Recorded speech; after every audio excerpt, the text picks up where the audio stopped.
ఎందుకంటే క్రీస్తునందు మీ ప్రయాసం ఏం కాదట. మనం ఎవరినందు చేస్తున్నాం? మనుషులు చూడాలన్నా, మనుషులకి ఏదో తెలియపరచబడాలన్నా కాదండి. ఏమిటంటే దేవుడు చూడాలండి. హల్లెలూయా. ఆయన కను దృష్టి ఎవరి మీద ఉన్నది చెప్పండి? ఆయన ప్రియ బిడ్డల మీద ఉన్నది. హల్లెలూయా.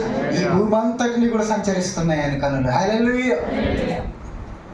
మనమందరము కూడా దేని కొరకు ఈరోజు ఆయన దగ్గర అడగాలి. చూడండి, ఒక మాట ఉన్నది మత్తయి సువార్త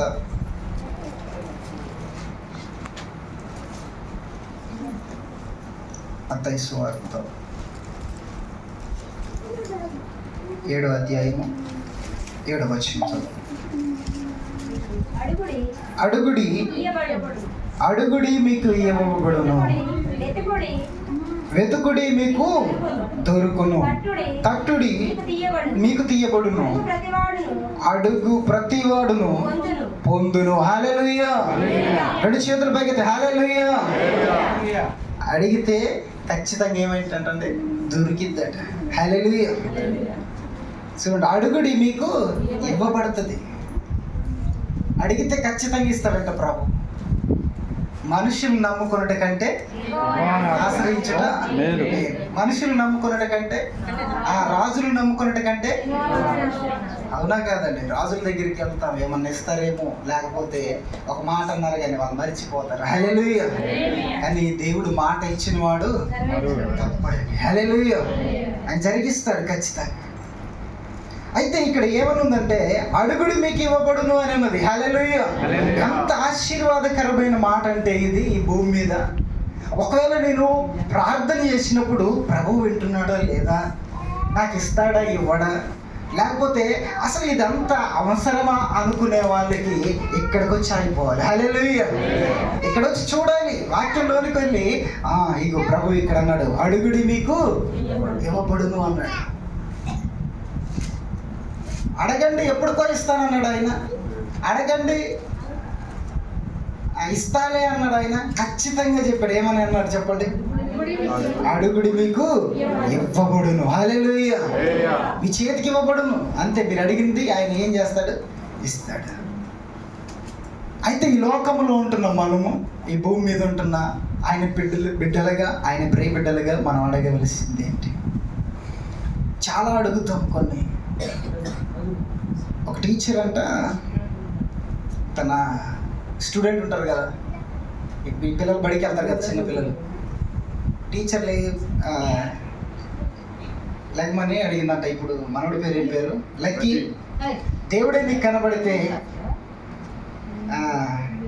నువ్వేమడుగుతావని ఆ టీచర్ గారు ఆ కుమారుడిని అడిగినప్పుడు, ఆ కుమారుడు లెగిసి అంటున్నాడట, నాకు బంగారం కావాలి, వెండి కావాలి, తర్వాత వజ్రాలు, ఇంకా ఆయనకి ఏమి ఇష్టంగా ఎన్ని కావాలి అని అడిగాడట. అడిగిన తర్వాత టీచర్ అందంట, నాన్న అడగాల్సింది అది కాదు, జ్ఞానం అడగాలరా అని అడిగిందంట. హల్లెలూయా. జ్ఞానం అడగాలని చెప్పిందంట ఆ టీచర్. చెప్పినప్పుడు ఆ కుర్రవాడు అన్నాడట, ఇదిగో అది లేని వాళ్ళు అది అడుగుతారు, నాకు అది ఉంది కాబట్టి నేనేం అడుగుతున్నా. హల్లెలూయా. ఆ కుర్రవాడు అన్నాడట, అది లేనివాడు అడుగుతాడు, నాకు ఇవి లేవు కాబట్టి నేను అడుగుతున్నా అని అన్నాడట. హల్లెలూయా. ఈరోజు దేవుడి దగ్గర అడగవలసింది ఏమిటంటే జ్ఞానం అడగాలి. హల్లెలూయా. ఎవరైనా నాకు అది ఉంది అంటానికి లేదండి. హల్లెలూయా. చూడండి, యాకోబుకు రాసిన పత్రిక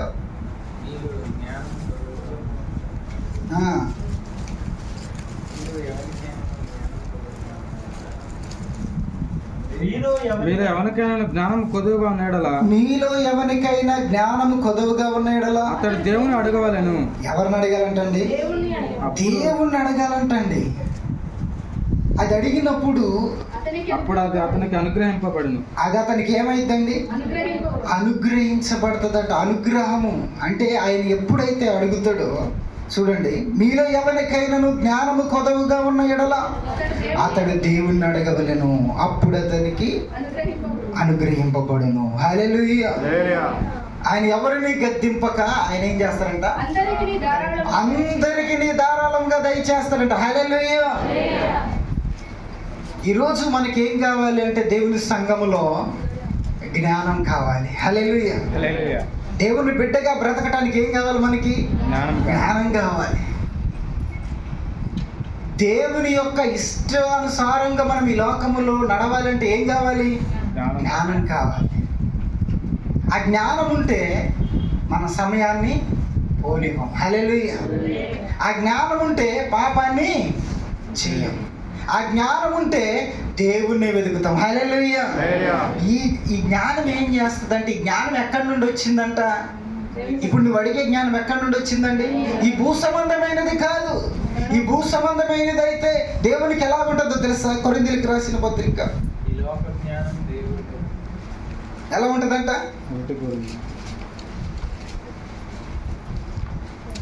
1 కొరింథీ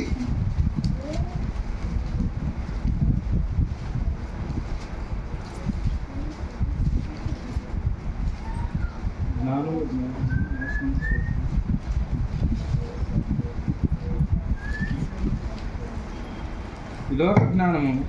ఈ లోక జ్ఞానము దేవుని దృష్టికి వెర్రితనమే. దేవుని దృష్టికి ఏమై ఉంటుందట? వెర్రితనం ఉంటుందట. చూడండి ఒకసారి 3:18 నుండి చదువుతాం. ఎవడును తన్ను తాను మోసపరచుకోనకూడదట. హల్లెలూయా. ఏం చేసుకోకూడదు? ఎలా మోసపరచకూడదు అంటే చూడండి ఒకసారి. మీలో ఎవడైనను ఈ లోకమునందు తాను జ్ఞానినని అనుకొని ఎడల జ్ఞాని అగునట్లు వెర్రివాడు కావలెను. హల్లెలూయా. మనం ఏమనుకోకూడదట? ఆ పిల్లవాడుగా అనుకున్నట్లుగా మనం అనుకోకూడదు. హల్లెలూయా.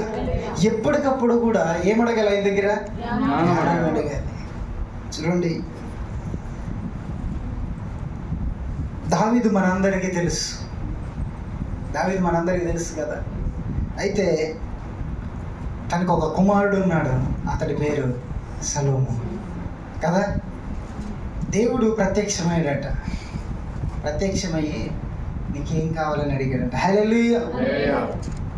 మనమైతే ఏం కోరుకుంటాం చెప్పండి? పక్క వాళ్ళకి కారు ఉందండి, నాకు కారు లేదు అంటే మానవ నైజం, లేకపోతే కొన్ని ఉంటాయి కదా ఆలోచనలు.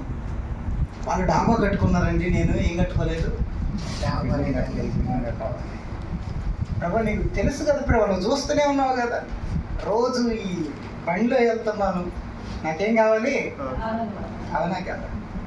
వాళ్ళు పెద్ద టీవీ కొన్నారంట ప్రభా, ఇంత ఉంటుంది, దానికంటే కొద్దిగా ఇచ్చి పెద్దలు నాకు. ఈరోజు ఇలాగే ఉంటున్నాయండి మన కోరికలు, అవునా కదా. అసలు ఇంకొక మాట చెప్తాను, ఈ కారులైనా ఏదైనా కానీ శాశ్వత కాలం ఉండే. ఒక మాట చెప్పండి, ఉండే.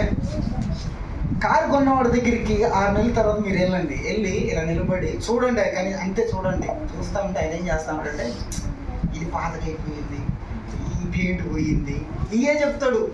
నీకు తెలుసా, టైర్లు అరిగిపోయినాయి, తర్వాత ఏమైంది, అప్పులు అయిపోయింది.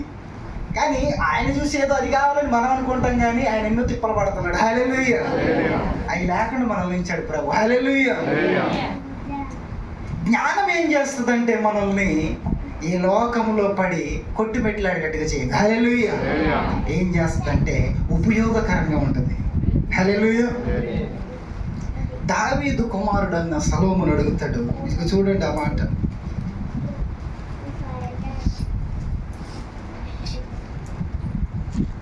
దినవృత్తాంతములు గ్రంథము 2వ గ్రంథము, దినవృత్తాంతములు 2వ గ్రంథము 1వ అధ్యాయము 9వ వచనం. దేవా యెహోవా, నీవు నా తండ్రి అయిన దావీదునకు చేసిన వాగ్దానమును స్థిరపరచుము. నేల ధూళి అంత విస్తారమైన జనుల మీద నీవు నన్ను రాజుగా నియమించి ఉన్నావు. హల్లెలూయా. గట్టిగా తప్పట్లు కొట్టి దేవుని నామాన్ని మహిమపరచుకుందాం. హల్లెలూయా. ఇది దావీదు కుమారు అంటున్న మాట. నేల ధూళి అంత విస్తారమైన జన్మల మీద నన్ను ఏం చేసి ఉన్నావు? రాజుగా చేసి ఉన్నావయ్యా. అయితే దావీదులో నుండి ఎవరు వచ్చారండి? శరీర ప్రకారంగా ఎవరు వచ్చారు? సొలొమోను వచ్చారు. అలాగిన తర్వాత ఎవరు వచ్చారు? యేసుక్రీస్తు ప్రభు వారు వచ్చారు. హల్లెలూయా, హల్లెలూయా. ఇప్పుడు సొలొమోను ఉన్న స్థలంలో ఎవరున్నాము? మనం ఉన్నాము. హల్లెలూయా. ఈ భూమి మీద కనపడుతున్నారు జనులంతా, నేల దూరి కనపడకుండా వాళ్ళ మీదకి నీవెవరో తెలుసా? రాజు. హల్లెలూయా. ఎలా రాజు అయ్యావు? ఎలా రాజు అయ్యావు అంటే, రాజు అయినా నీవు దాసుడైనావా, దాసుడనైన నన్ను రాజుగా చేయుటకే. రాజువైనా నీవు దాసుడైనావా, దాసుడనైన నన్ను రాజుగా చేయుటకే. అభిషేకించావు, అధికారం ఇచ్చావు, అభిషేకించావు, అధికారం ఇచ్చావు, నింపి కాపాడుచున్నావు, నీకే స్తోత్రము యేసయ్యా. సుఖ శాంతులతో బ్రతుకును నింపి కాపాడుచున్నావు, నీకే స్తోత్రము యేసయ్యా. నా ఎడల నీకున్న తలంపులన్నీ, నా ఎడల నీకున్న తలంపులన్నీ ఎంతో ఎంతో విస్తారమైనది నా యేసయ్యా, ఎంతో ఎంతో విస్తారమైనది. హల్లెలూయా. ఆయన అడుగుతున్న మాట ఏంటంటే, అయ్యా ఈ ధూళి అంతా చదవండి. ఈ ధూళి అంత విస్తారమైన జనముల మీద నీవు నన్ను రాజుగా నియమించి ఉన్నావు. హల్లెలూయా. ఎలా నియమించి ఉన్నాడట? రాజుగా నియమించి ఉన్నాడట. ఎంత గొప్ప మాట అండి. మనం ఎలాగున్నామండి? ఎలా నియమించబడి ఉన్నాం? రాజుకి ఏం కావాలి? ఏం కావాలి చెప్పండి? రాజు జ్ఞానం కావాలి. రాజు జ్ఞానం లేకపోతే ఏమైపోద్ది? ఆ రాజ్యము చెడ్డైపోద్ది. రాజు జ్ఞానం లేకపోతే ఆ పట్టణం ఏమైపోద్ది? పాడైపోద్ది. రాజు జ్ఞానం లేకపోతే ఏమైపోద్ది? ఆ పట్టణము నాశనమైపోద్ది. హల్లెలూయా. అందుకే జ్ఞానం కావాలి. మనకేం కావాలి చెప్పండి? జ్ఞానం కావాలి. ఎందుకు? అనేకులను నిలవబెట్టడానికి మనకేం కావాలి? జ్ఞానం కావాలి. అనేకుల్ని ప్రభువు దగ్గర నడిపించడానికి ఏం కావాలి? జ్ఞానం కావాలి. అనేకుల్ని ఆ సన్నిధిలో నిలబెట్టడానికి ఏం కావాలి? మనకి జ్ఞానం కావాలి. అది ఇచ్చేదెవరు?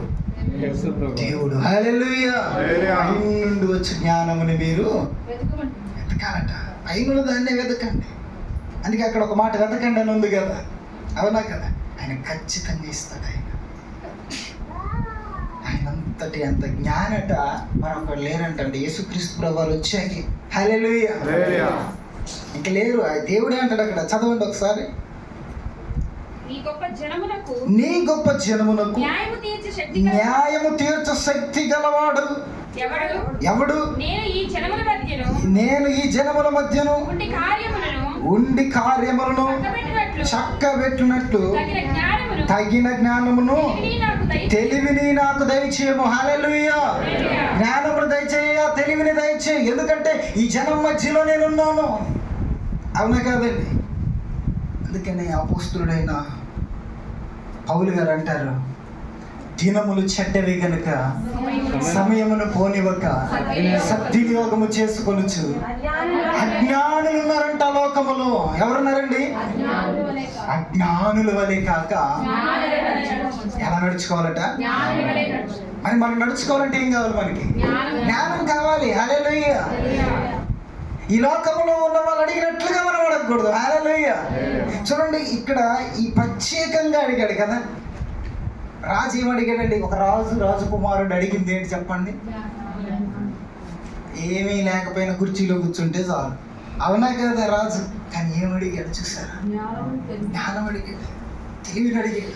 అయ్యా నీ ప్రజలు నేనాలంటే, నీ ప్రజల మధ్యలో నేను ఉండాలంటే, నీ ప్రజల్ని మంచి పరిపాలన జరిగించాలంటే, వారికి క్షేమకరంగా వాళ్ళు ఉండాలంటే, ఎప్పటికీ తరతరం నిలిచి ఉండాలంటే సింహాసనము నువ్వు నా తండ్రికి ఇచ్చావే, అదే సింహాసనం నిలబడి ఉండాలంటే సరే ఏమడిగాడు? జ్ఞానం అడిగాడు. యేసుక్రీస్తు ప్రభువారు మనకు కూడా ఒక సింహాసనాన్ని సిద్ధపరిచి ఉన్నాడండి. అక్కడ ఆకలి ఉండదు, దప్పిక ఉండదు, చీకటి ఉండదు, రాత్రులు ఉండవు, ఏమీ ఉండవు. అటువంటి రాజ్యములో నిన్ను నిలవబెట్టాలని ఆయన ఇష్టపడుతున్నాడు. హల్లెలూయా. అక్కడికి మనం వెళ్ళాలంటే ఈ లోకంలో మనం ఏం కలిగి బ్రతకాలి? జ్ఞానం కలిగి బ్రతకాలి. ఎందరో భక్తులు వచ్చారు ఈ భూమి మీదకి. వచ్చిన తర్వాత ఒక మాట చెప్తున్నాను. ఇప్పుడంటే ఆపరేషన్ అంట ఎలా జరిగించే వాళ్ళంటే, ఇప్పుడైతే ఎలా జరిగిస్తారంటే మత్తు ఇస్తారు, అవునా కదండి? తిమ్మిరి మత్తు, నిద్ర మత్తు ఏదో ఇచ్చిన తర్వాత ఇక అతడు ఏమవుతాడంటే తన స్పృహను కోల్పోతాడు. తర్వాత అప్పుడు ఏం చేస్తారంటే అతన్ని ఆపరేషన్ చేసేసి ఎలా జరిగిందో ఏంటో అనేది కూడా ఆ వ్యక్తికి కొందరికి తెలియదు, కొందరు చూస్తారు కానీ ఆ స్పర్శ కూడా తెలియదు. అయితే ఇప్పుడు జరిగేది ఇలా జరుగుతుంది. అయితే మొదట ఇది నాకు తెలియదు, ఎవరో పెద్దవాళ్ళు చెప్తే నేను విన్నా. మొదట ఆపరేషన్లు ఎలా జరిగాయి అంటున్నట్ట, నలుగురు 4 పక్కలు పట్టుకునేటోళ్ళంట, పట్టుకొని లేదా కట్టేసేసి ఇక ఆపరేషన్ చేయడం స్టార్ట్ చేసేవాళ్ళు. ఎంతో గోల, ఎంతో గగ్గులు పెట్టేటోళ్ళంట. అయ్యో నేను చేసుకోనని ఉరుకులు పెట్టేటోళ్ళంట. ఒక డాక్టర్ గారిని ఇట్లా అలా తంతి అడ్డేళ్ళు పడిపోయేటోళ్ళంట. అయితే ఇట్లా జరిగేదంట. అయితే ఒక్క దైవికమైన కుమారుడు ఆ డాక్టర్తో ఉన్నాడట. హల్లెలూయా. ఆ డాక్టర్తో ఉండి ఏం చేస్తున్నాడంటే నేర్చుకుంటా ఉన్నాడట. హల్లెలూయా. అతని పేరు నాకైతే క్లారిటీగా తెలియదు కానీ అతడట ఎంత ఇబ్బందికరంగా, ఎంత ఇలాగ ఆపరేషన్ జరగాల, దీనికి సొల్యూషన్ లేదా అని దేవుడి దగ్గర ప్రార్థన చేయటం మొదలు పెట్టాడట. హల్లెలూయా.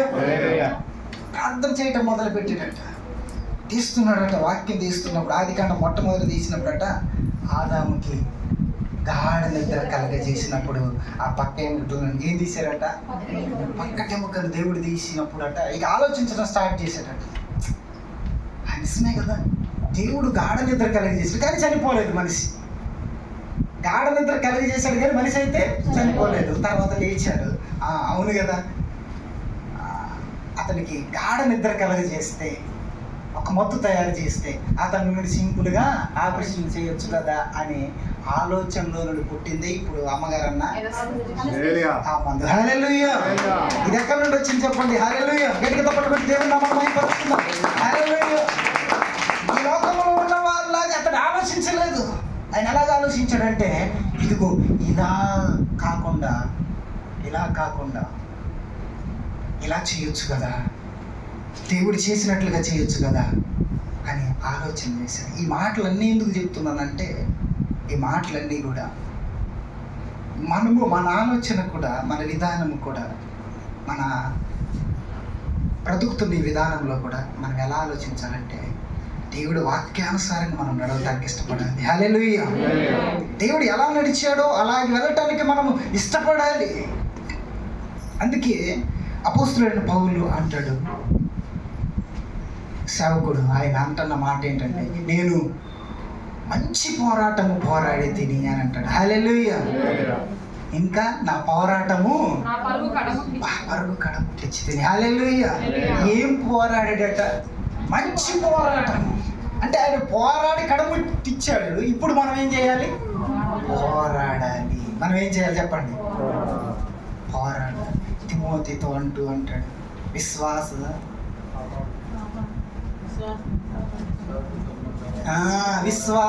సంబంధమైన మంచి పోరాటం. హల్లెలూయా. ఏ సంబంధం ఉండాలి మనకి?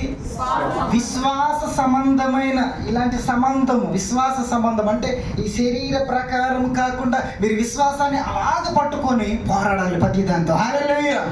నా జ్ఞానాన్ని ఇస్తావు ప్రభువా, ఎందుకంటే నీవు ఇచ్చేవాడు. హల్లెలూయా. నాకంటే విశ్వాసం ఉన్నది ప్రభు, ఇదిగో ఈ కార్యం జరిగింది ప్రభువా, ఎందుకంటే నాకు విశ్వాసం ఉన్నది, ఎందుకంటే నీవు జరిగిస్తావు. హల్లెలూయా. అంటే ఇక్కడ ఒక మాట ఏంటో తెలుసా, మన విశ్వాసం కంటే కూడా ఆయన మాట ఇచ్చి ఉన్నాడు ముందుగానే. హల్లెలూయా. ఏమని ఇచ్చాడు తెలుసా? అడుగుడి మీకు. చూసా, ఇక్కడ అదే అడిగాడు. అసలు ఎంత గొప్ప మాటలు అంటున్నాడంటే, దేవా యెహోవా, నీవు నా తండ్రి అయిన దావీదునకు చేసిన వాగ్దానమును స్థిరపరచుము. నేల ధూళి అంత విస్తారమైన జనముల మధ్య నన్ను రాజుగా నియమించి ఉన్నావు. ఈ గొప్ప జనమునకు న్యాయము తీర్చ శక్తి గల వాడెవడు? ఎవరున్నారు? చాలా మంది మనం అనుకుంటూ ఉంటాం, డాక్టర్లు ఉన్నారండి, అక్కడికి వెళ్ళండి. లేకపోతే ఇక్కడ శాస్త్రవేత్తలు ఇలా చెప్పారండి, వాళ్ళు అలా చెప్పారండి, వీళ్ళు చెప్పింది కాదండి. ఎస్, దేవుని వాక్యం ఏం చెప్తుంది అనేది మనకి ప్రాధాన్యమైనది. హల్లెలూయా. ఇదే ఉపవాస ప్రార్థనలో జరిగే అద్భుతాలు ఏంటో చెప్పాలా? నేను అనుభవించిన దాంట్లో నేను చెప్పగలుగుతాను. ఉపవాస ప్రార్థనలో మనం ఎక్కలేని ఎత్తైన కొండకి ఎక్కుతాం ఆత్మీయ జీవితంలో. నమ్మిన వాళ్ళు గట్టిగా తప్పలు గట్టి హల్లెలూయా.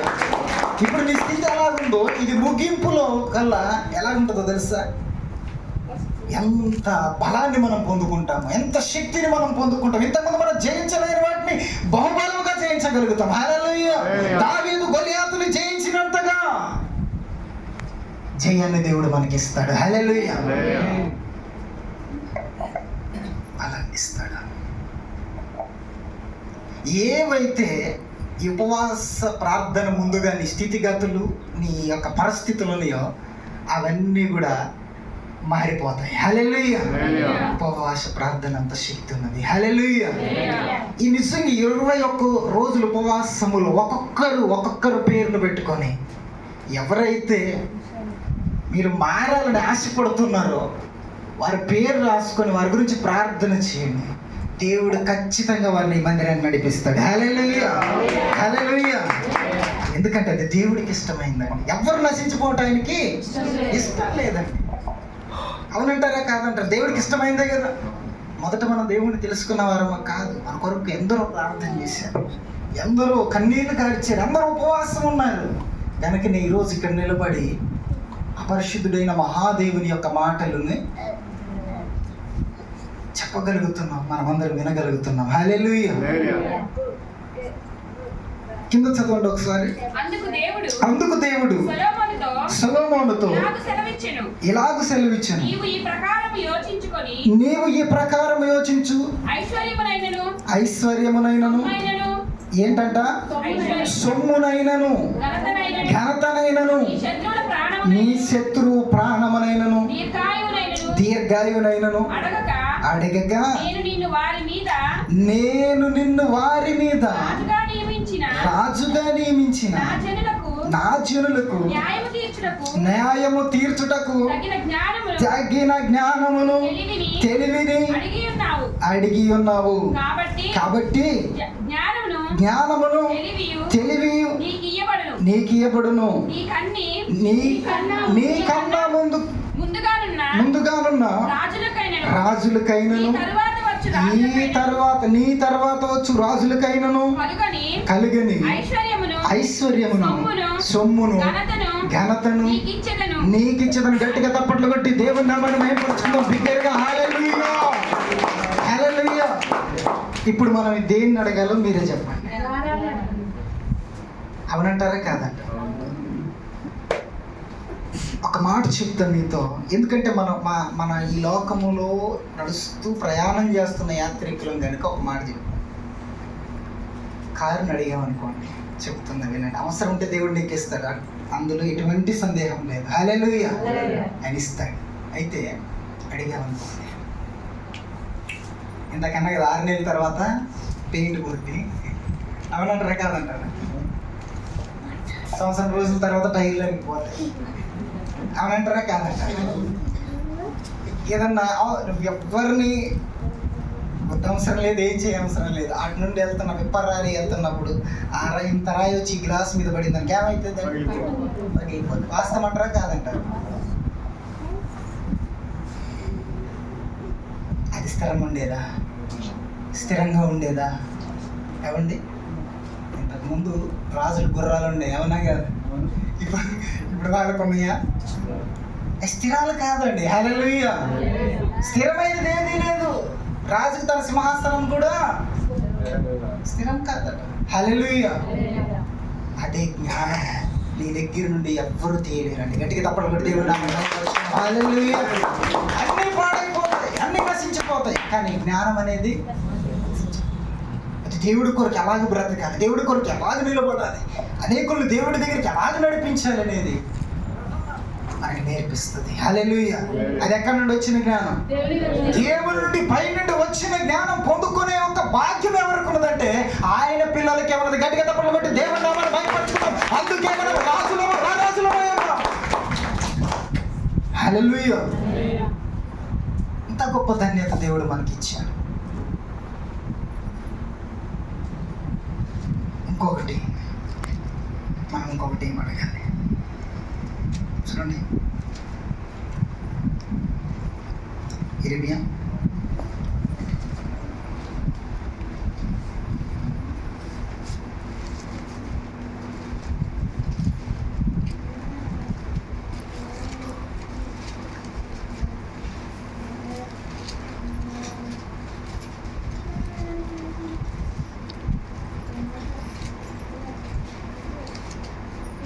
ఇర్మియా 6వ అధ్యాయము 16వ వచనం. యెహోవా ఇలాగు సెలవిచ్చుచున్నాడు, మార్గములలో నిలిచి చూడండి. హల్లెలూయా. ఏ మార్గములై? పురాతనమైన మార్గముల గురించి విచారించుడి. మేలు కలుగు మార్గమేది అని అడిగి అందులో నడుచుకొనుడి. అప్పుడు మీకు నెమ్మది కలిగింది. హల్లెలూయా. గట్టిగా తప్పట్లు కొట్టి దేవుని నామాన్ని మహిమపరచుకుందాం. హల్లెలూయా. పురాతనమైన మార్గాలు ఏమండి? మన తాతయ్య చెప్పాడు అనుకో, ఎప్పుడు చెప్తాడు? పాతకాలని చెప్తాడు. అవునా కదా? ఇంకా ఆయన కంటే పెద్ద ఆయన ఒకవేళ బ్రతికున్నారనుకో, ఆయన ఏటి గురించి చెప్తాడు? ఆయన ఒక సంవత్సరాలు, ఎన్ని సంవత్సరాల్లో పడి ఉండొచ్చు అని నాకు తెలియదు కానీ అది ఒక మా తాతయ్య ఉంటే ఎన్ని సంవత్సరాలు చెప్తాడు. అవునా? ఆయన ఉంటే ఒక 100. కానీ ఇది మన పుట్టక మునుపు నుండి పరిశుద్ధ గ్రంథం మన పుట్టక మునిపే ఉందండి. హల్లెలూయా. అనాది కాలంలో నుండి దేవుడు ఎప్పుడు ఏది చేశాడో సమస్తము కూడా అన్నది. హల్లెలూయా. ఆ దేవుడు మాట్లాడుతున్న మాట, ఆ దేవుడు అంటున్న మాట పురాతనమైన కాలం. ఎప్పుడంటే అసలు మనం కూడా చూడలేదు. ఆది కాండం గురించి మనం చదువుతాం, చూసాం, మనం చూడలేదు. అవునా కదండి? అబ్రహామును మనం చూసామా? ఎవరిని కూడా మనం చూడలేదు, కానీ వారు చేసిన కార్యాలు ఈ పరిశుద్ధ గ్రంథంలో ఉన్నాయి. హల్లెలూయా. అంటే వారు దేవుడి కొరకు ఎలా బ్రతికారు, ఎలాగున్నారు, వారు ఏం చేశారు అని ఇక్కడ ఉన్నాయి. హల్లెలూయా. వారు మంచి మార్గంలో నడిచారా, చెడు మార్గంలో నడిచారా? మరి వాళ్ళు ఎలా నడిచారు అనేది ఎందులో ఉన్నాయి చెప్పండి? ఈ పరిశుద్ధమైన గ్రంథంలో ఉన్నాయి. హల్లెలూయా. అందుకే యేసుక్రీస్తు ప్రభువు అంటారు, నేనే మార్గమును, నేనే సత్యమును, నేనే జీవమును. హల్లెలూయా. సత్యవంతుడైన ప్రభువు అంటున్నాడు. ఈరోజు నీతో మాట్లాడుతున్నాడు. ఏమనంటున్నాడో తెలుసా? ఇదిగో పురాతనమైన మార్గములను గురించి విచారణ చేయుడి. మేలు కలుగు మార్గమే ఏది అని అడిగి అందులో నడుచుకొనడు. హల్లెలూయా. మనము జ్ఞానము ఉన్నప్పటికీ కూడా మనం ఎందులో నడుచుకోవాలి? ఆయన అడిగిన మనం నడుచుకోవాలి కొన్ని మార్గాలలో. హల్లెలూయా. ఆయన అడిగి మనము మార్గాలలోనికి నడవాలి, మంచి మార్గం ఎంచుకోవాలి. మార్గాలు తప్పిపోయిన వాళ్ళు ఉన్నారు. వారి పరిస్థితి ఏమైంది అని అంటే, ఒక వ్యక్తి బయలుదేరాడు. దేవుడు అన్నాడు, ఇదిగో నీవు ఈ పట్టణంకి వెళ్ళు అని అన్నాడు. స్పష్టంగా చెప్పాడు అన్నమాట దేవుడు. అతను ఎక్కడికి వెళ్ళమన్నాడు? నినివే పట్టణానికి వెళ్ళమన్నాడు. వెళ్ళమన్నప్పుడు ఇతడిటి వెళ్ళాడు, తర్షీస్కి వెళ్ళాడు. అంటే ఏంటి? ఆయన చెప్పిన మార్గం ఏంటి? ఇదిగో నీవు ఈ పట్టణానికి వెళ్ళు, ఈ మార్గానికి వెళ్ళు అంటే ఇతడు ఏ మార్గానికి వెళ్ళాడు చెప్పాలి, ఏ మార్గానికి వెళ్ళాడు. చూడండి యోనా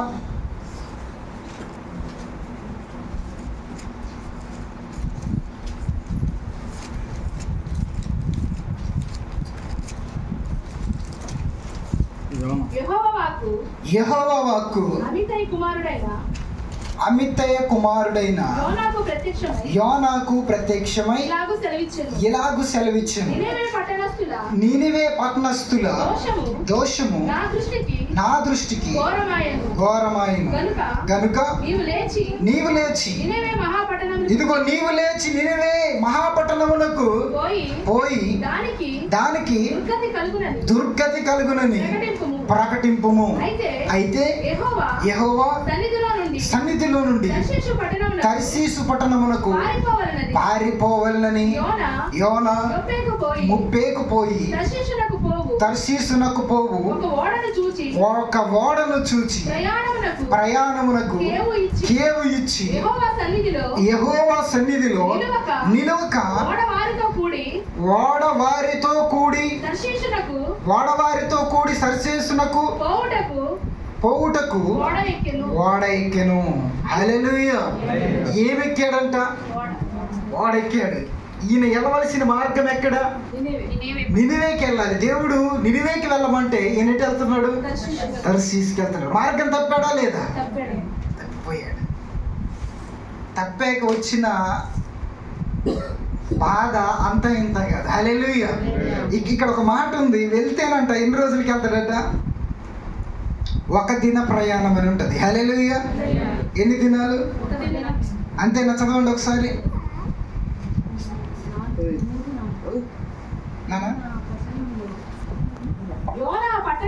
యోనా ఆ పట్టణములో ఒక దినమంత ప్రయాణమంత దూరము సంచరించుచు ఇక 40 దినములకు నినివే పట్టణము నాశనమగునని ప్రకటన చేయగా. సరే, మంచిది. అక్కడ కాదు. అయితే ఈయనని ఎల్లమంది ఎక్కడికి? నినివే పట్టణానికి దేవుడు వెళ్ళమన్నాడు. కానీ ఇతను ఎటు వెళ్తున్నాడు? తర్షీసుకి వెళ్తున్నాడు. ఈయన్ని ఒక ముఖ్యమైన పనికి దేవుడు పంపించాడు. ఆయన ఎన్నుకోవటంలో, ఆయన పంపించటంలో ఎటువంటి సందేహం లేదు. విన్నాడు, మాట విన్నాడు. విని ప్రయాణము చేసేటప్పటికి ఏమైపోయింది? ఆలోచన మారిపోయింది. ఈరోజు మన మార్గాలలో దేవుడి దగ్గరికి వచ్చాం, రక్షణ పొందుకున్నాం, కానీ మార్గములో మనం నిలవకుండా తప్పిపోతే మన పరిస్థితి ఏమగునో ఒకసారి ఆలోచన చేయండి. హల్లెలూయా. అలా తప్పిపోకుండా ఉండటం కొరకి ఇటువంటి ఉపవాస ప్రార్థనలు మనం అందరము కూడా ఏం చేయాలి? ఏకీభవించాలి. హల్లెలూయా. హల్లెలూయా. మార్గాలు తప్పిపోకూడదు. దేవుడు మనకి ఏదైతే తెలియపరిచింది, ఇదిగో నేనే మార్గం అన్నాడు కాబట్టి దేవాది దేవుడు ఆ మార్గంలోనే మనం ప్రయాణం చేయాలి. అది కష్టమైన,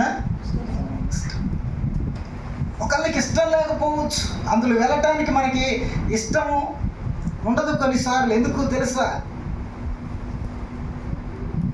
మొదటి మనుషుడు ఎక్కడి నుండి వచ్చాడంట? మట్టిలో నుండి వచ్చాడు కదా. మరి దాన్ని మనం ధరించుకొనే ఉన్నామా లేదా? ఉన్నాం ఇందులోనే. కానీ రెండో మనుషుడు ఎక్కడి నుండి వచ్చాడు? పరలోకం నుండి దిగి వచ్చాడు. ఇప్పుడు పరలోక సంబంధి ఎట్టివాడో పరలోక సంబంధులను అట్టివారి. హల్లెలూయా. మన సంబంధము కూడా యేసుక్రీస్తు ప్రభు వారితోనే ఉండాలి. హల్లెలూయా. మన మార్గం కూడా ఏ మార్గం అవ్వాలి? ఆయన మార్గమే అవ్వాలి. కనుక మార్గములో ఈ యోనా అనే ఒక భక్తుడు లేదా ప్రవక్త ఏమయ్యాడు అని అంటే తప్పిపోయాడు. తప్పిపోయిన తర్వాత చాలా అవస్థలు పడ్డాడన్నమాట. చాలా జరిగింది అక్కడ కింద మీరు చదివినట్లయితే. ఎందుకు పంపిస్తున్నాడంటే ఇదిగో అక్కడ ప్రజలు ఏమైపోతున్నారు? నశించిపోతున్నారు. ఈ లోకములో మనము ఆయన మార్గంలో నడుస్తున్న మనం తప్పామనుకో ఎందరికో మనం ఏం చెప్పలేము? సువార్తను ప్రకటించలేము. హల్లెలూయా. హల్లెలూయా. మనం నడుస్తూ మనం తప్పిపోయామనుకో ట్రాక్, ఇప్పుడు ట్రైన్ వెళ్తుందండి, సికింద్రాబాద్కి వెళ్తుంది అనుకున్నాం బయలుదేరి, అవునా కాదా? మీకు అర్థమైపోయి ఉండాలి. పట్ట తప్పి మరి ఏమైపోద్ది? వెళ్ళవలసిన చోటికి వెళ్ళదు, కుప్ప కూలిపోద్ది, అక్కడే పడింది, ఇంచు కూడా కదా. హల్లెలూయా. కదిలిద్దా? ఇక వచ్చి దాన్ని మళ్ళీ ఎక్కడ పెట్టాలి?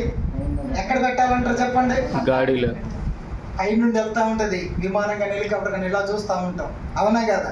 దాని సిస్టమ్ తప్పింది, దానికి ఏమైపోద్ది? కిందే ఉంటుంది వచ్చి. హల్లెలూయా. ఏదైనా అంతే. అలాగుననే దేవుని మాట వింటున్న మనం, దేవుని బిడ్డలమైన మనం, దేవుని యొక్క ప్రజలైన మనము కూడా ఆయన మార్గములు మనము మేలైన దాన్నే వెతకాలి. హల్లెలూయా. ఏది వెతకాలి? మేలైన దాన్నే. మేలైన దాన్నే మనం పట్టుకోవాలండి. మేలైన దాన్నే మనం జరిగించాలి, దేవుని కొరకు చెయ్యాలి. హల్లెలూయా. చూడండి, ఎందుకు దేవుని యొక్క బాధ ఏంటో తెలుసా? ఇదిగో ఇతను ఒక్కడితోనే జరిగించాలి పని అంటే, అవును ఇతడితోనే జరిగించాలి, ఎందరో ఉన్నారు కానీ ఇతనితోనే జరిగించాలి. నిన్ను ఎన్నుకున్నాడు కదా. ఇందాకంటాడు సొలొమోను, ఏమంటాడు? ఇదిగో ఈ భూమి ధూళి అంత జనముల మధ్య రాజుగా నియమించేవా అంటే, అవును కదా. ఈ భూమి మీద ఎందరో ఉన్నారండి. దేవుడు నిన్నే ఎందుకు పిలిచాడు? నిన్నే ఎందుకు ఎన్నుకున్నాడు? నిన్నే ఎందుకు కోరుకున్నాడు? నిన్నే ఎందుకు పేరు పెట్టి పిలిచాడు? అబ్రహాముని ఎందుకు పిలిచాడు? ఇస్సాకుని ఎందుకు పిలిచాడు? యాకోబుని ఎందుకు పిలిచాడు? వాళ్ళలో నీ పేర్లు ఎందుకు ఉన్నాయి? హల్లెలూయా. నిన్ను కూడా పిలిచాడు కదా. పిలిస్తేనే కదా ఇక్కడికి వచ్చాం మనం. పిలవకపోతే వస్తామండి? నా తండ్రి ఆకర్షిస్తేనే కానీ నా యొద్దకు ఎవ్వరు కూడా రాలేరు. హల్లెలూయా. తండ్రి నిన్ను ఆకర్షించాడు, పిలుస్తున్నాడు కనుక పురాతనమైన మార్గాన్ని మనం ఏం చేయాలంట? ఒకసారి చదువుతారు నా ఆ మాట.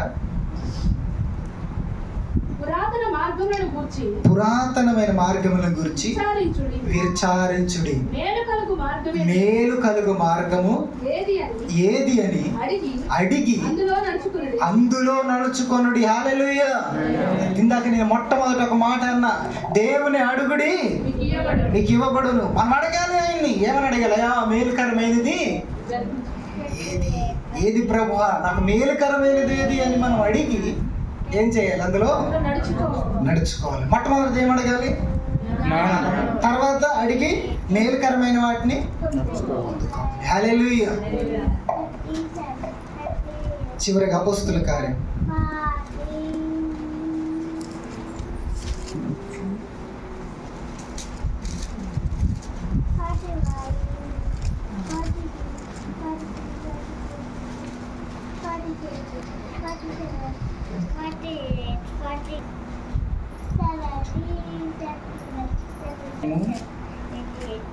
16వ అధ్యాయము 30వ వచనం చదువు. అయ్యలారా వారిని వెలుపలకి తీసుకొని వచ్చి అయ్యలారా రక్షణ పొందుటకు నేనేమి చేయవలెనని అనెను. అందుకు వారు ప్రభువైన యేసునందు విశ్వాసముంచుము, అప్పుడు నీవును నీ ఇంటి వారును రక్షణ పొందుదురు అని చెప్పాను. హల్లెలూయా. హల్లెలూయా. అలా అంటున్న మాట ఇక్కడ ఎందుకు ఈ మాట ఈ సందర్భం నేను చదివించానంటే, భక్తులు ఇరువురిని కూడా ఎందులో పెట్టారంటే జైల్లో పెట్టారు, చెరసాలలో. ఒక మంచి పని చేసినందుకు పెట్టారండి వాళ్ళు. ఏం పని చేసినందుకు? మంచి పని చేసినందుకు వాళ్ళని ఎందులో పెట్టారంటే చెరసాలలో పెట్టారు. పెట్టిన తర్వాత ఇక్కడ ఇతడు ఎవరో తెలుసా మాట్లాడుతుంది? మీరు బాగా ఆలోచన చేయండి. చెరసాల అధిపతి మాట అంటున్నాడు. హల్లెలూయా. చెరసాల అధిపతి ఎవరికైనా లోబడతాడా? ఎవరికైనా లోబడతారండి. ఇప్పుడు సెంట్రల్ జైలుకి వెళ్ళి అక్కడ చెరసాలకు సంబంధించిన ఒక వ్యక్తి ఉంటారు, ఆయన జైలర్ గారు. ఆయన పెద్ద పేరే ఉంటుంది, మనకు తెలియదు. జైలరా, ఆయన దగ్గరికి వెళ్ళి మనం నిలబడ్డామనుకో, అయ్యలారా అని లోబడతాడా? లోబడతారా? మరి ఇక్కడ ఏంటి, ఈయన ఎందుకు లోబడుతున్నాడు? హల్లెలూయా. అక్కడ ఏం జరిగిందంటే పౌలుసిని తీసుకెళ్ళేసి చెరసాలలో వేసేసారు కదా. ఇంకా మాకు దిక్కెవరు, మాకు ఎవరు లేరని ఏడుస్తున్నారు వాళ్ళు. ఈరోజు సంఘం కూడా కొంత శ్రమ వచ్చినప్పుడు, బాధ వచ్చినప్పుడు, కన్నీరు వచ్చినప్పుడు, కష్టములు వచ్చినప్పుడు, అయ్యో మాకెవరు లేరే, ఏంటి ఈ పరిస్థితి, దాన్ని ఏడవలసిన అవసరం లేదు. హల్లెలూయా. ఎందుకంటే ప్రభు అయిన యేసు ఆయన హస్తము మనకి తోడుగా ఉన్నది. హల్లెలూయా. ఆయన దక్షిణ హస్తము మన మీద చాపి ఉన్నాడు. హల్లెలూయా. చూడండి, ఇక్కడ తీసుకెళ్ళి జైల్లో పెట్టేశారు ఇద్దరిని. ఇప్పుడు పౌలు శీల అనుకుందాం అనే వాళ్ళిద్దరిని కూడా తీసుకెళ్ళి జైల్లో పెట్టేసిన తర్వాత ఇక వీళ్ళు విడిపించే వాళ్ళు ఎవ్వరు లేరు. ఎవరైనా ఉన్నారా విడిపించే వాళ్ళు? వాళ్ళకి అసలు ఏమీ లేవు. తగిన వాళ్ళు పెద్దోళ్ళు వాళ్ళకి తెలియదు.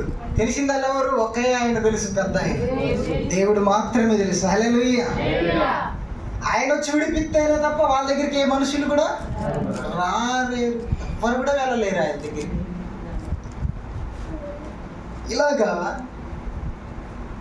వాళ్ళు స్తుతిస్తున్నారట, మహిమపరుస్తున్నారట, ఘనపరుస్తున్నారట దేవుణ్ణి. ఎక్కడుండి? మనం ఎక్కడున్నాం? దేవుని సన్నిధిలోనే ఉన్నాం. హల్లెలూయా. హల్లెలూయా. కానీ వాళ్ళు ఆ పరిస్థితిలో ఉండి బోండాతో బిగించినప్పటికీ కూడా వాళ్ళు ఎంతగా దేవుణ్ణి ఆరాధిస్తున్నారంటే, ఎంతగా దేవుని మహిమపరుస్తున్నారంటే, సరస్వతి యొక్క పునాదులు కదల్చబడ్డాయి. భూకంపం వచ్చినారు. గట్టిగా తప్పట్లు కొట్టి దేవుని మహిమపరుస్తున్నా. ప్రభువుని ఆరాధిస్తున్న నీవు, ప్రభువుతో ఉంటున్న నీవు ఆరాధిస్తున్నప్పుడు, నీవు ప్రార్థిస్తున్నప్పుడు ప్రతి సరసాలు తెగపోవును గాక, బంధకాలు తెగును గాక, సరస్వతి పునాదులు కదల్చబడును గాక, అనేక ఆత్మలు రక్షింపబడును గాక. అట్టి కృప దేవుడు మనందరికి అనుగ్రహించును గాక. వారు అక్కడ ఉండి స్తుతిస్తున్నప్పుడు, మహిమపరుస్తున్నప్పుడు, ఘనపరుస్తున్నప్పుడు దేవుడే దిగి వచ్చాడండి వారి మధ్యలోనికి.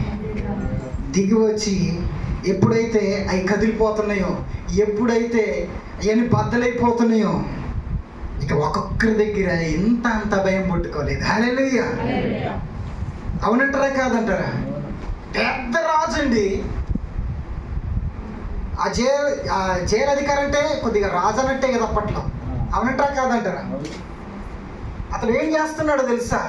అయ్యో ఇదంతా జరిగిపోయింది కదా, ఎంత సరసాలన్నీ కూడా ఎటు కూడా పడిపోయింది కదా, వీళ్ళందరూ పరిగెత్తేశారు, రాజుతో నేను ఏ సమాధానం చెప్పాలి అని వెంటనే తీసుకున్నాడు? కత్తి తీసుకున్నాడు. తను తాను చంపుకోవటానికి కూడా వెనక్కి తీయలేదు. ఇక చంపుకోవటానికి సిద్ధంగా ఉన్నాడు. ఎందుకంటే ఇంతమంది మీద నేను అధికారం కలిగిన వాడును, వీళ్ళందరూ కూడా ఎటోళ్ళట్టు వెళ్ళిపోతే నాకు అధికారం ఉన్నా కూడా, అవునా కదా అని పొడుచుకుపోయాడు. వెంటనే అప్పుడు ఏమంటారు చూడండి, నీవు ఏ హాని చేసుకోవద్దు, మేమందరము ఇక్కడనే ఉన్నాము, బిగ్గరగా చెప్పాను. హల్లెలూయా.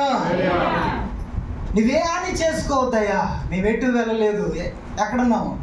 ఇక్కడే ఉన్నాం. హల్లెలూయా. దేవుడి యొక్క కార్యం చూసారా? ఇక్కడే ఉన్నాము అని వాళ్ళు చెప్పంగానే ఇప్పుడు అంటున్న మాట ఇందాక మనం చదివింది మొదట 30, వాళ్ళు వెలుపలికి తీసుకుని వచ్చారు. ఎవరు వెలుపలికి తీసుకొని వచ్చింది? జైలర్. ఇట్లా పట్టుకొని వెలుపలికి తీసుకొని వచ్చి వణుకుచు. అంటే వీళ్ళు ఖైదీలని జైల్లో వేసిన వారిని, వారు చేస్తున్న భక్తి, వారు చేస్తున్న ఆరాధన, వారు చేస్తున్న అక్కడ చేస్తున్న ఒక స్తుతి ఆరాధన బట్టి జైలాధికారి ఏమైపోయాడు తెలుసా? నవ్వు పడిపోయాడండి. భయం వచ్చిందనమాట. అంత కార్యం చేస్తున్నాడు ఇలా దేవుడు. అంటున్న మాట ఏంటో తెలుసా? అయ్యలారా, రక్షణ పొందడానికి నేనేం చేయాలి? హల్లెలూయా. చూసారు, ఒకరి భక్తి ఏం చేస్తుందో తెలుసా? ఇంకొకరిని రక్షణలోకి నడిపిస్తుంది. హల్లెలూయా. నీ భక్తి ప్రతి ఒక్కరి బంధకాలు తెంపివేస్తుంది. నీ భక్తి ప్రతి ఒక్క సరసాలు పునాదులు కదిలించబడుతుంది. నీ ప్రార్థన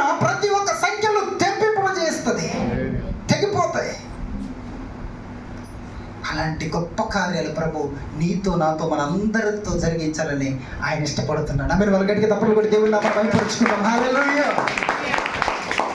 అలాంటి గొప్ప కార్యాలు దేవుడు జరిగించడానికి నిన్ను నన్ను మనందరినీ పిలిచాడండి. మనం అనుకుంటాం వీళ్ళు పెద్దవాళ్ళు కదా, వాళ్ళకేంట్లే, వాళ్ళకేం కష్టం వచ్చిందిలే, వాళ్ళకేం నష్టం వచ్చిందిలే, వాళ్ళకేం బాధ వచ్చిందిలే అని మనం చాలా సందర్భంలో మనం మన యొక్క ఆలోచనతో ఆలోచిస్తాం కాదండి. దేవుని జ్ఞానంతో ఆలోచించండి, దేవునితో కలిసి ఆలోచన చేయండి. ఇప్పుడు ఏమనిపిస్తుందో తెలుసా? అవును ప్రభు, ఇతడు కూడా నీ కుమారుడే, అతనికి కూడా సమస్యలు ఉన్నాయి, అతడు కూడా ఖచ్చితంగా నీ దగ్గరికి వస్తాడు అని విశ్వాసంతో మనం ప్రార్థన చేయాలి. హల్లెలూయా. ఒక మాట చెప్తాను. ఈ మధ్యన మీరందరూ కూడా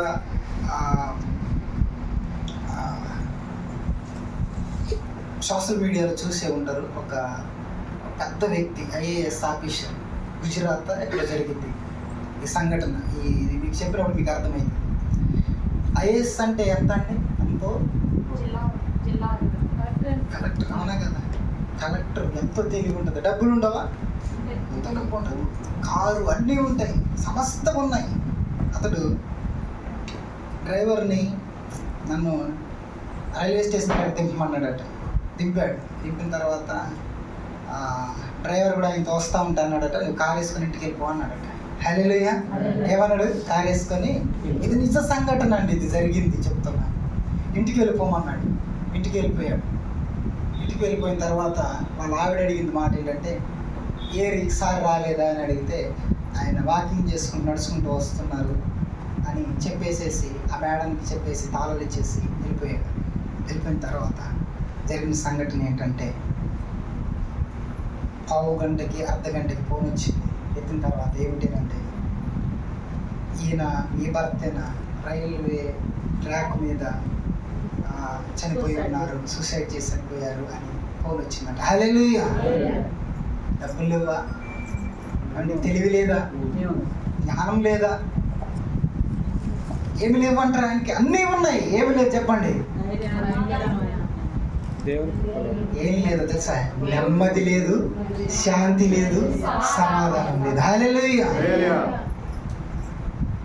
చూసారా? మనకి శాంతి సమాధానం కలగాలంటే ఎవరి దగ్గరికి రావాలో తెలుసా అండి? దేవుడి దగ్గరికి రావాల్సిందే. ఎన్ని ఉన్నా సరే, ఎంత ఉన్నా సరే. అంతకంటే గొప్పది ఏంటంటే, ప్రభు అయిన యేసుక్రీస్తు ప్రభువారు ఈ లోకానికి వచ్చి ప్రతి ఒక్క మానవుని కొరకు ఆయన రక్తాన్ని చిందించి కార్చాడు ఆయన. కనుక మన ఈ ఉపవాస ప్రార్థనలో మొట్టమొదటిది జ్ఞానము, రెండవదిగా మార్గాన్ని, తర్వాత రక్షణ గురించి. హల్లెలూయా. అనేకులు రక్షింపబడటానికి మనము ప్రార్థించే బిడ్డలుగా ఉందాం. అందరూ లేచి నిలబడినట్టు ప్రార్థన చేసి ఈ నా మాటలు ముగిస్తాను. ప్రార్థన చేసుకుందాం.